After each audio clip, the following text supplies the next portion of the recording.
So this is a gathering of the Veteran Car Club at the Anson Engine Museum, and these are a few of the cars. This is a 1915 Model T Ford.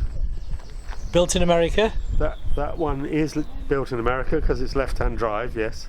Yeah. And do we know the history of it? I don't personally know, but I would imagine it's been imported sometime in the last 20 years. Is it more or less as standard, you know, as off the line?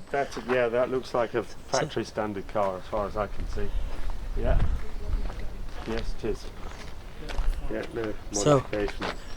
And that's a Crossley. That's a Crossley RAF tender. Hence the Maltese cross on the. Maltese cross. Yeah. Made in Manchester. And that is what year? 19. I don't really know, but probably First World War. 14 to 17, my guess. And that's a Morris. Morris Minor. Yeah. 1931, I understand. And this here is a Dodge Brothers rather than a Dodge car. Oh, yeah, also about 1914. Another import. Yeah, that'll be an import. And this is your steed, as they call it. This is also an import, but this is a intruder in the Veteran Car Club because it's after 1919. It's actually 1926, and there's one of the last Model T Fords to be produced. So does it have? It doesn't have brakes on the front, even in those days. No Model T's had front brakes. Well, see, it's got the same sort of suspension on the front, the single spring. Yeah. Underneath there, all Model T's are the same. The engine, the transmission, and everything are all the same. But externally, they became more modern over the 19 years of production.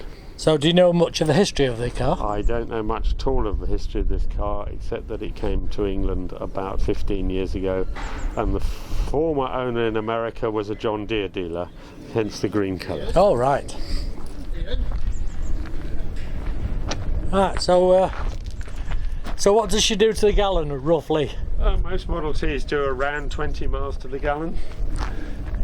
And they don't mind modern petrol? No, that's fine. We would prefer a poorer quality petrol.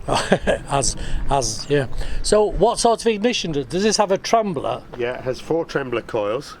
I can show you there on the engine.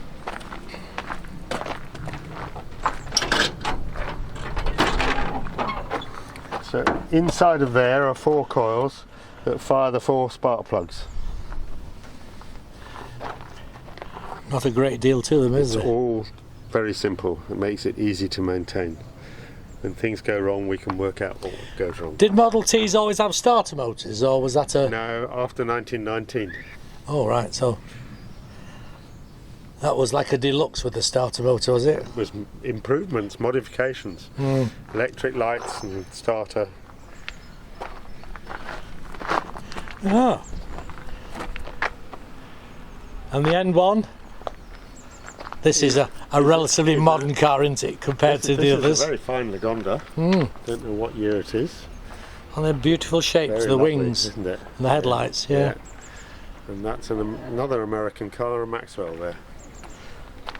Again, probably about 1912, I guess, 13. No brakes on the front again, I see. No. Right, thank you very much for your little You're welcome. off-the-cuff talk about them. Off the cuff. That's it. Are you in, madam? Right, we're ready now.